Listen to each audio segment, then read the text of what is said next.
Assalamualaikum warahmatullahi wabarakatuh. Selamat pagi anak-anak.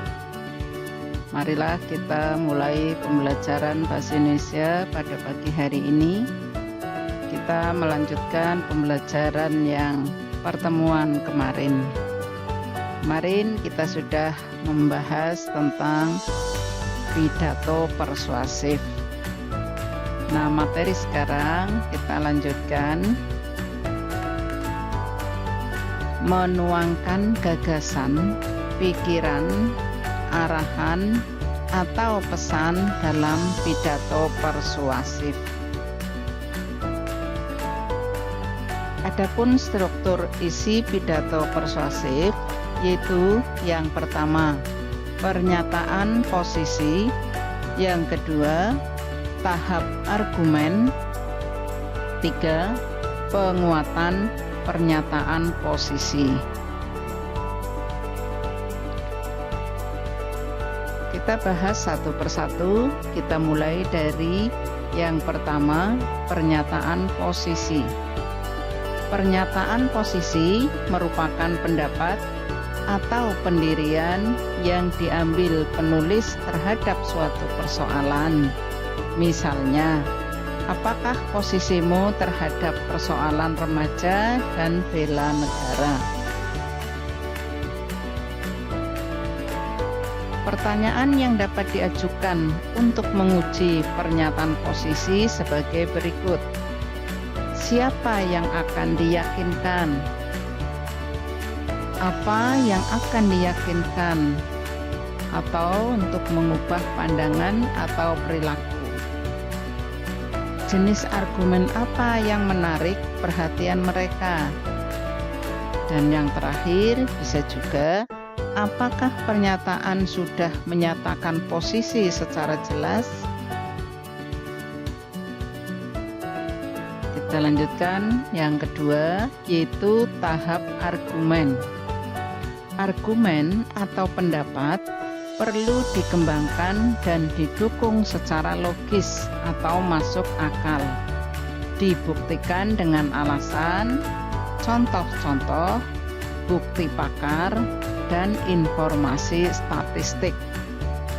Agar argumen efektif dan meyakinkan, kita harus menyertakan fakta pendukung, contoh, tabel, gambar, dan kutipan. Yang ketiga, penguatan pernyataan posisi. Penguatan pernyataan posisi merupakan simpulan yang diambil untuk memperkuat pandangan penulis pada pernyataan posisinya. Adapun ciri-ciri kebahasaan pidato persuasif diantaranya nominalisasi. Nominalisasi atau pembendaan merupakan proses tata bahasa mengubah kata kerja dan kata sifat menjadi kata benda. Fungsi nominalisasi adalah untuk menghubungkan makna antar kalimat. Contoh, pemerintah memberlakukan undang-undang anti kekerasan. Yang kedua, pemberlakuan tersebut melegakan banyak pihak.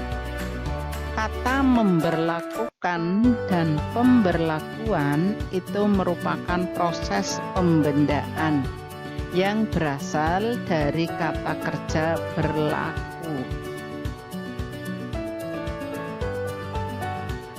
Kita lanjutkan berikutnya, bentuk pasif dan kata ganti orang. Teks pidato umumnya ditulis bukan dalam bentuk orang pertama, melainkan lebih banyak menggunakan istilah umum. Penggunaan bentuk pasif dilakukan agar ungkapannya lebih formal dan kuat.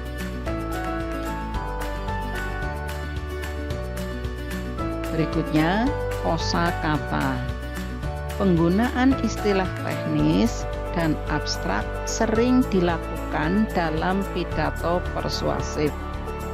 Sinonim digunakan untuk menghindari pengulangan kata. Selain itu, juga digunakan kata-kata emotif untuk melibatkan perasaan audiens atau pendengar. Berikutnya, penggunaan kata benda abstrak. Kata benda abstrak adalah kata benda yang berasal dari kata sifat atau kata kerja yang tidak merujuk objek, melainkan suatu kejadian atau hal yang tidak terlihat. Contoh, ketakutan, kegembiraan, keyakinan. Nah, itu semua termasuk contoh kata benda abstrak. Berasal dari kata takut, gembira, dan yakin. Kemudian mendapat imbuhan ke-an, maka terbentuklah menjadi kata benda. Adapun ciri kebahasaan berikutnya yaitu kata emotif.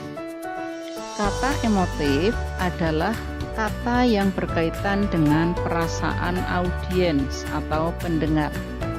Contoh, penggunaan sumber daya kita secara berlebih akan menghancurkan tanah.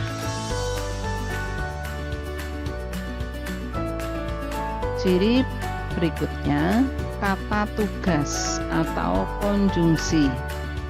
Konjungsi adalah kata atau ungkapan penghubung antar kata, antar frase, antar kausa, dan antar kalimat. Misalnya, sebab, karena, atau, namun, maka, oleh karena itu, dan sebagainya. Sebagai contoh, Ardi tidak mengikuti pembelajaran jarak jauh karena malas. Nah, itu hanya salah satu contoh dari penggunaan konjungsi karena. Dan konjungsi-konjungsi yang lain bisa kamu buat contoh sendiri. Contohnya penggunaan kata atau namun, maka, oleh sebab itu, dan sebagainya. Silahkan kalian coba nanti untuk membuat kalimatnya sendiri. Ciri-ciri kebahasaan berikutnya yaitu modalitas. Modalitas merupakan pernyataan yang menyuguhkan atau menginginkan atau kemungkinan atau keharusan.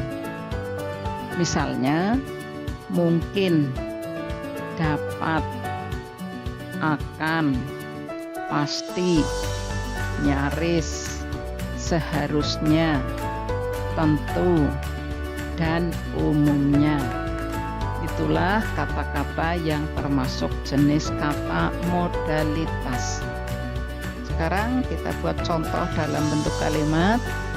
Yang pertama, kami akan mendukungmu. Nah, di sini kata akan. Kemudian yang kedua, kamu pasti bisa. Itu kata pasti.